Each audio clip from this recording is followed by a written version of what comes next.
கிறிஸ்துவுக்குள் பிரியமான சகோதர சகோதரிகளே, எப்படி இருக்கிறீங்க? கிறிஸ்துவின் நாமத்தினாலே உங்கள் அனைவருக்கும் என் அன்பார்ந்த வணக்கம். கர்த்தர் நம்மை கண்ணின் மணி போல இருபரியந்தும் பாதுகாத்து கொண்டு வந்தார். இக்காலை வேளையிலே எழுந்து அவரோடு பேச நம்மை அவர் தெரிந்து கொண்டு இருக்கிறார். எவ்வளவு ஒரு பாக்கியம் உள்ளவர்களாக அவருடைய பார்வையிலே நாம் காணப்படுகிறோம் என்பதை நீங்கள் அறிந்து கொள்ள வேண்டும். பரிசுத்த ஆவியானவர் அவருடைய வல்லமையினாலே மகிமையினாலே நம்மளை நிரப்பி அவருடைய ராஜ்யத்துக்கு சித்தமுள்ளவர்களாக நம்மளை அவர் தகுதிப்படுத்தி தேர்ந்தெடுத்து முத்திரிடப்பட்டு இருக்கிறோம் அல்லவா? ஆமாம், அவருடைய கரத்தினாலே நாம் அவருடைய இரத்தத்தின் மூலமாக நாம் முத்திரிடப்பட்டு அவருடைய பரலோக ராஜ்யத்துக்கு பங்குள்ளவர்களாக நாம் தேர்ந்தெடுக்கப்பட்டிருக்கிறோம் என்பதை உணர்ந்து கொள்ளுங்கள்.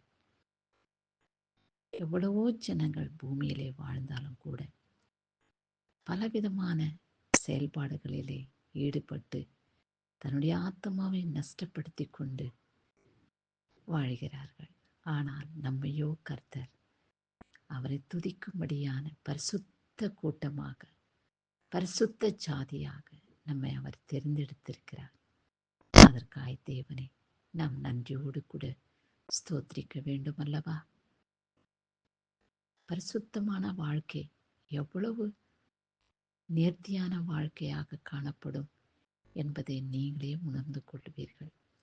நாம் பரிசுத்தமாய் வாழும் பொழுது நமக்கு எந்த விதமான தீங்கும் துக்கமும் துயரமும் நம்மளை அணுகாது. நம் சரீரத்திலே எந்த வியாதியும் தொடாது. ஏனென்றால் நாம் பரிசுத்தராக அபிஷேகம் பண்ணப்பட்டவர்களாக அவருடைய பார்வையிலே காணப்படுகிறோம். இப்பேற்பட்ட பாக்கியத்தை பெற்றுக்கொண்ட நாம் அவருக்கு நன்றி செலுத்தவே கடமைப்பட்டிருக்கிறோம். சரி, இந்த நாளிலே கர்த்தர் நமக்கு என்ன வார்த்தை கொடுத்திருக்கிறார் என்று பார்ப்போம். 1 சாமுவேல் 1 அதிகாரம் 17வது வசனம். சமாதானத்துடனே போ, நீ இஸ்ரவேலின் தேவனிடத்தில் கேட்டுக்கொண்ட உன் விண்ணப்பத்தின்படி அவர் உனக்கு கட்டளையிடுவார். ஆமா, எவ்வளவு ஒரு ஸ்லாக்கியம் நிறைந்த வார்த்தை இதோ! அன்னாள் என்ற சகோதரியை பார்த்து, தாயாரை பார்த்து, ஏலி என்ற ஆசாரியர் அந்த அம்மாவை ஆசீர்வதிக்கிறார். மகளே, துக்கத்தோடு வேதனையோடு ஏன் அழுது கொண்டு இருக்கிறாய்?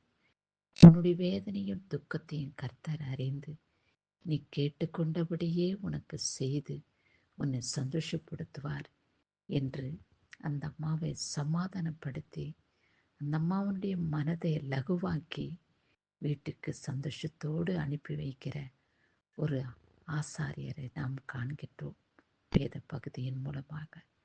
அப்படியாக நாம் ஜெபிக்கும் ஜெபம் கூட கர்த்தருடைய பார்வையிலே ஆசீர்வதிக்கப்பட்ட வேண்டுகோளாக காணப்படும் என்பதில் நிச்சயம் உறுதிப்பட்டு இருக்கிறது. ஆமாம், எப்பொழுதும் நாம் அவரை நம்பியிருக்கிறோம் அல்லவா? அவருடைய பாதத்திலே அமர்ந்து நல்ல பங்கை பெற்றுக்கொண்டு ஆசீர்வதிக்கப்பட்டவர்களாக முத்திரிடப்பட்டிருக்கிறோம் என்பதில் சந்தேகமில்லை. ஆமாம், கர்த்தருடைய கிருபையின் கரம் இம்மட்டும் நம்மை தாங்கி வழிநடத்தி இருக்கிறது. நம்முடைய விண்ணப்பம் ஏதாயிருந்தாலும் சரி, அவருடைய நியாயத்தின்படி சத்தியத்தின்படி இருக்கும் என்றால் அவைகளை செயல்படுத்த அவர் வல்லவராயிருக்கிறார். அவர் போதுமானவருமாயிருக்கிறார். நீ வேண்டிக் கொள்வதற்கும் ஜெபிப்பதற்கும் அதிகமாகவே நான் உனக்கு செய்வேன் என்று வாக்கு கொடுத்த தேவன் அவர் நமக்கு வாக்கு மாறாத கர்த்தராய் நம்முடைய வாழ்க்கையிலே பயணிப்பார் என்பதில் சந்தேகமில்லை. இடதுபுறம் வலதுபுறம் சாயாமல் நம்மளை அவர் நேர்த்தியாய் நடத்துகிறார். பரிசுத்த ஆவியினாலே நிரப்பப்பட்டு மகிமையினாலே அபிஷேகம் பண்ணப்பட்டு அவருடைய அண்டையிலே வாழும் பொழுது சாத்தான் நம்மை நெருங்க முடியாது. சாத்தானுடைய கிரியைகள், சாத்தானுடைய பாவ செயல்கள் எதுவும் நம்மளை தொட முடியாது. ஏனென்றால் நாம் பரிசுத்தமாக்கப்பட்டிருக்கிறோம். அவருடைய இரத்தத்தினாலே கழுவி மகிமைப்படுத்தி நம்மளை மேன்மையாக வைக்கக்கூடிய தேவன் நம்மோடு கூட இருக்கிறதை சாத்தான் அறிந்து நம் அண்டையிலே வராதபடி சாத்தானை விரட்டடிக்க பரிசுத்த ஆவியானவர் நிலைத்திருக்கிறதை சாத்தான் கண்டு விரைந்து விடுவான். எதற்கும் அஞ்ச வேண்டாம், எதற்கும் பயப்பட வேண்டாம். கர்த்தரோடு கூட இணைந்திருங்க.